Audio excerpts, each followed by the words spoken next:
Kwajalein's science and engineering professionals brought hands-on learning to the students of Kwajalein at the STEM Festival 2019. This event was designed as an educational celebration of STEM, science, technology, engineering, and mathematics, to generate excitement about STEM topics and careers.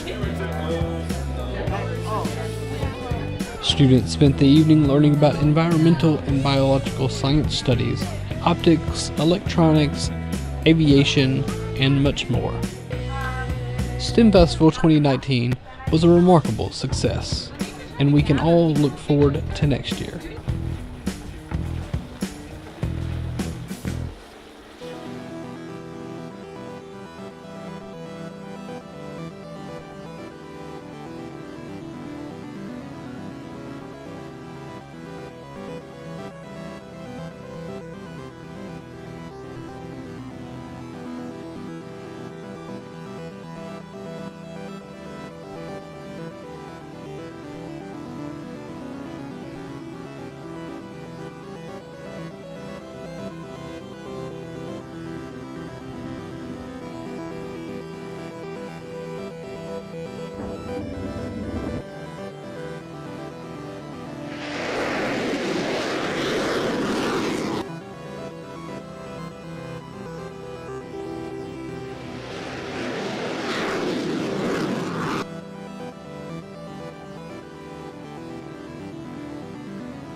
Kwajalein residents came out April 22nd to clean up the shoreline in support of Earth Day 2019. Earth Day was first celebrated on April 22nd of 1970, and it rallied 20 million Americans to become more involved in environmental activities. And now, close to 180 countries celebrate Earth Day on April 22nd. It was also what sparked the movement in environmental legislation with both the Clean Water Act and the Clean Air Act. I spoke with Leah Wilson from Environmental on the importance of Earth Day. It continues on as an encouragement to communities to get together and pick up the trash, make it more clean, or set up green areas, public gardens, vegetable gardens. It just gets people involved, and it's a really good community activity. Even though it's only one day, it definitely affects multiple days throughout the year or even weeks. In 2015, science estimates 5 to 14 million tons of plastic annually are found in the ocean, and there are 2.6 billion people who rely on the ocean as a primary source of protein. So the Army takes care of approximately 13.6 million acres of land. Along with the other branches of military, they have some of the most stringent environmental codes that they adhere to. So getting out into the community and being able to do activities like this, they call it Army Earth Day. They do coloring books for children, activities that teach kids about the environment, shows how they can reduce their pollution to the environment. They're very active in their community as far as that goes, and they encourage each of their service members to recycle, to be more conscious whenever they're working during their normal jobs. So the Army is very conscious along with the other branches. Only 9% of the total plastic waste generated in 2013 was recovered for recycling. So how can we do our part in being more supportive in protecting the environment? So in the Kwajalein community, I see it all the time, people just picking up random bits of trash. However, I don't think this is going far enough. We should, if you go out on the reef walk while you're picking up glass, bring another trash bag, pick up some trash, put it on a curb or put it in a dumpster on your way out. You could also reduce your plastic uses or even your paper bag uses by using recycling bags. Just the other day the elementary school sold some reusable bags with handprints on it. Those are good to use, you can wash them. Or the paper bags, if you want to keep using those can be used up to 3 times. They carry about 20 pounds, just one bag, and usually they double up on them. So you can reuse them or use them for trash bags. Just make sure you're not using your products only once. Make sure you're going out there and reusing. So get out there and do your part and be a positive impact on the environment. Educate yourself on ways to help, because even the smallest things can make a difference.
Hips undulated and skirts twirled during the annual Hula Review, Sunday, April 21st at the MP Room.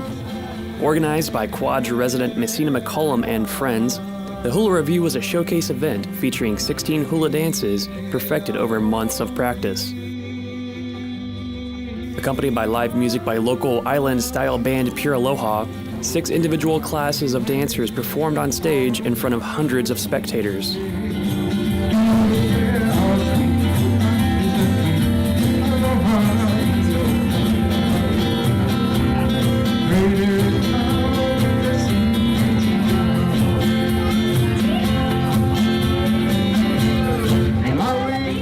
The mix of different styles of hula dances ranged from the Toad song performed by the youngsters to more advanced styles by the Wiki group, such as the Hawaiian War Chant and Queen's Jubilee.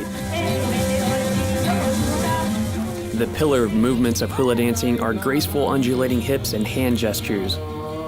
They mean to signify or tell the story of mythological figures, deities, and natural phenomena.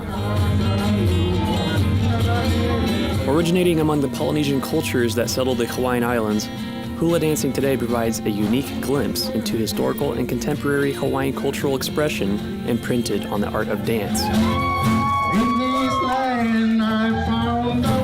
Joining the ladies in the night's performance was a group of men who treated the audience to a rendition of the Maori haka dance. Commonly associated with traditional battle preparation of Maori warriors in the New Zealand islands, the dance featured lots of rhythmic stomping, leg slapping, and yelling.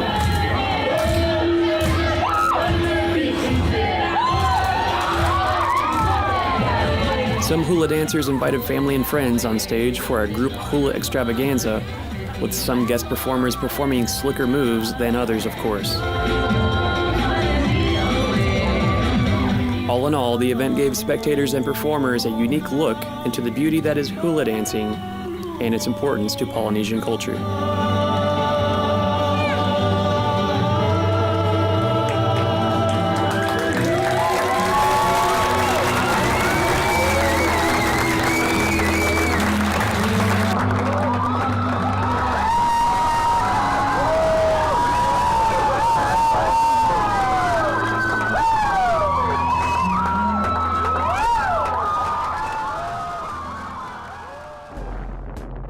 The 40th annual Rustman was April 22nd.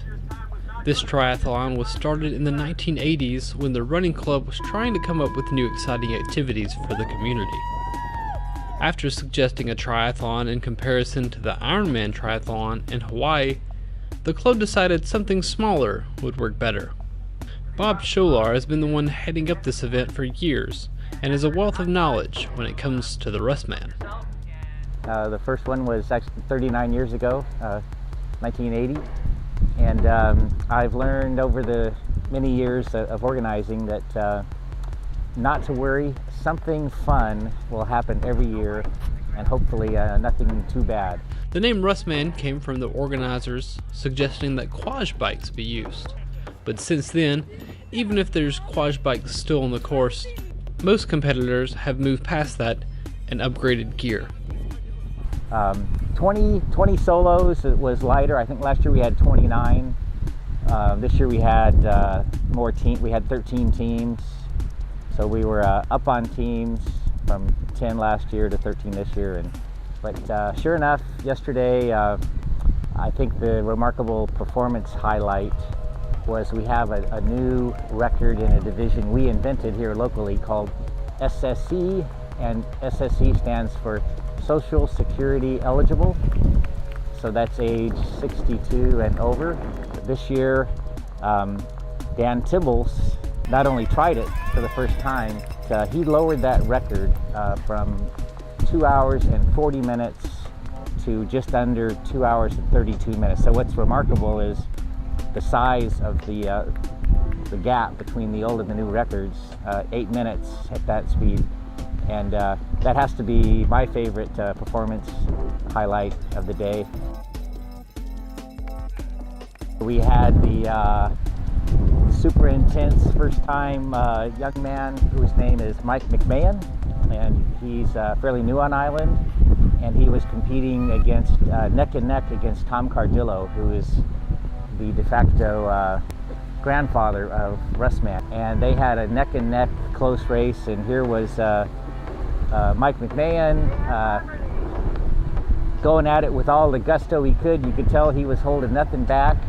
And Tom he's so seasoned, he knows to be deliberate and careful.